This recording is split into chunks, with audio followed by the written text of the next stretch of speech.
జై శ్రీమన్నారాయణ. శ్రీమద్భగవద్గీత 18వ అధ్యాయము మోక్ష సన్యాసయోగము 21వ శ్లోకము. పృథక్త్వేన తు యజ్ఞానం నానాభావాన్ పృథక్విధాన్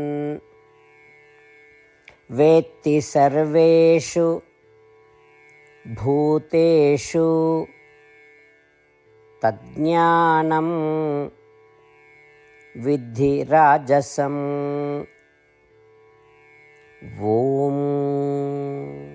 గీతాచార్యుడు శ్రీకృష్ణ పరమాత్మ అర్జునుడితో పాటు మనందరికీ మోక్ష సన్యాస యోగాన్ని ఉపదేశం చేస్తూ ఉన్నాడు.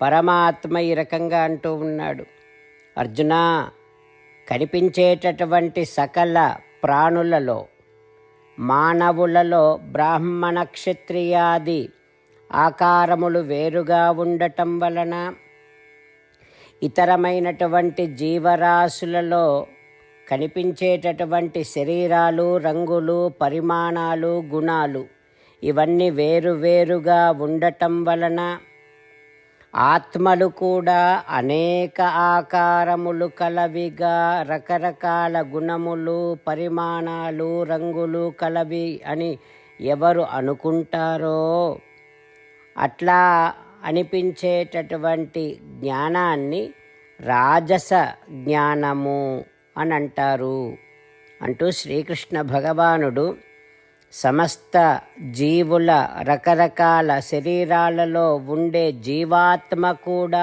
రకరకాలుగా ఉంటుంది అని భావించడాన్ని రాజస జ్ఞానం అంటారు అని పరమాత్మ స్పష్టం చేస్తూ ఉన్నాడు. ఆ పరమాత్మ ఉపదేశాన్ని మనసారా స్మరిస్తూ సకల జీవరాశులలో ఉండే ఆత్మలన్నీ జ్ఞానమే ఆకారముగా కలిగి ఉన్నవి కనుక ఆత్మలన్నీ ఒకే ఆకారము కలవి అనేటటువంటి విషయాన్ని, ఆ రకమైనటువంటి జ్ఞానాన్ని మనము కలిగి ఉంటూ కర్మాచరణ చేస్తూ ఉన్నప్పుడు సకల జీవరాశులలో ఉండే ఆత్మలన్నీ ఒకే ఆకారము కలవి అనేటటువంటి భావనను కలిగి ఉంటూ శ్రీమన్నారాయణుడిని పొందటమే జీవిత లక్ష్యముగా పెట్టుకొని శ్రీమన్నారాయణుడిని మాత్రమే శరణు వేడుకుంటూ పరమాత్మ పలికిన పలుకులను అదేవిధంగా పలికే ప్రయత్నం చేద్దాం. పృథక్త్వేన తు యజ్ఞానం నానాభావాన్ పృథక్విధాన్ వేత్తి సర్వేషు భూతేషు తజ్ఞానం విద్ధి రాజసం. అంతేకాకుండా మనం ప్రతిరోజు శ్రీమన్నారాయణుడికి ఒక 8 పనులు చేస్తాం అని మాట ఇద్దాం. ఎందుకంటే శ్రీకృష్ణ భగవానుడు 18వ అధ్యాయములో 65 నుండి 70వ శ్లోకాల ద్వారా శ్రీమద్భగవద్గీత అంతటికీ సారభూతముగా మనకు 8 పనులు చేయమని చెప్పాడు. అలా చేస్తే చాలు, నేను మిమ్మల్ని అన్ని విధాలుగా రక్షిస్తా అని ప్రమాణపూర్వకముగా ప్రతిజ్ఞ కూడా చేశాడు. అందుకని శ్రీమద్భగవద్గీతను అంతటినీ విన్న తర్వాత అర్జునుడు కూడా చివరకు కరిష్యే వచనం తవ, కృష్ణ నువ్వు చెప్పినట్టే చేస్తా అని అన్నాడు. కనుకనే భగవానుడు అర్జునుడికి అన్ని విధాల విజయాన్ని అందించాడు. మనం కూడా ప్రతిరోజు శ్రీమన్నారాయణుడికి ఆ రకంగానే మాట ఇద్దాం. 8 పనులు చేస్తాం అని మనము మాట ఇస్తే అది అష్టాక్షరీ మహామంత్ర జపము చేసినటువంటి ఫలితాన్ని మనకు ప్రతిరోజు ఇస్తుంది. ఇట్లా మాట ఇవ్వటం కంటే గొప్ప పూజ, యజ్ఞము, తపస్సు మరొక్కటి లేనే లేదు. అందుకని నేను అంటూ ఉంటాను, మీరు మనస్సులో భావిస్తూ ఉండండి. ఈ రకంగా మనము మాట ఇస్తూ ఉంటే శ్రీకృష్ణ భగవానుడి ముఖారవిందములో కలిగేటటువంటి ఆనందాన్ని మనం ప్రతిరోజు దర్శిద్దాం, ఆస్వాదిద్దాం. జై శ్రీమన్నారాయణ. హో శ్రీమన్నారాయణ, నువ్వు చెయ్యమన్నట్టే నేను నిన్నే సంతతము ధ్యానము చేస్తూ ఉంటా. హో శ్రీమన్నారాయణ, నువ్వు చెప్పినట్టే నేను నీ భక్తుడిగానే ఉంటా. హో శ్రీమన్నారాయణ, నువ్వు చెయ్యమన్నట్టే నేను నా విధులను కర్తవ్యాలను నీ సేవగా నీ తృప్తి కోసమనే సక్రమంగా నిర్వర్తిస్తూ ఉంటా.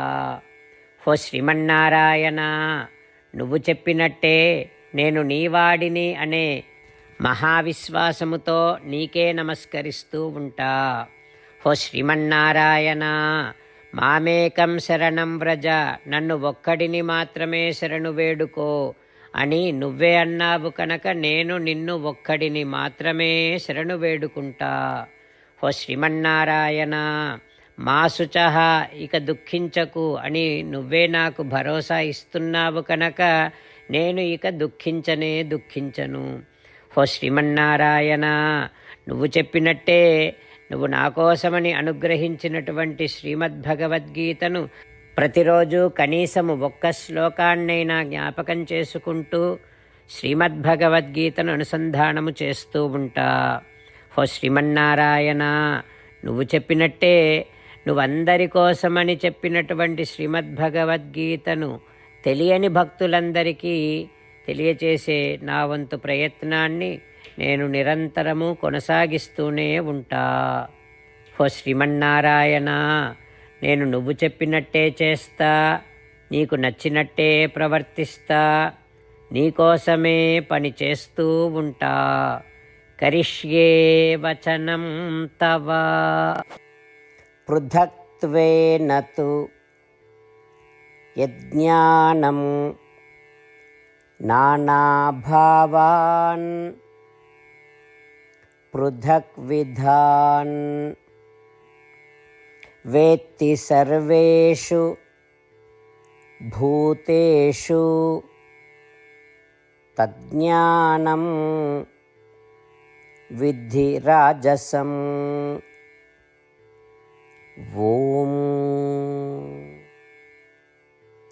పృథక్త్వేన తు యజ్ఞానం నానాభావాన్ పృథక్ విధాన్ వేత్తి సర్వేషు భూతేషు తజ్ఞానం విద్ధి రాజసం.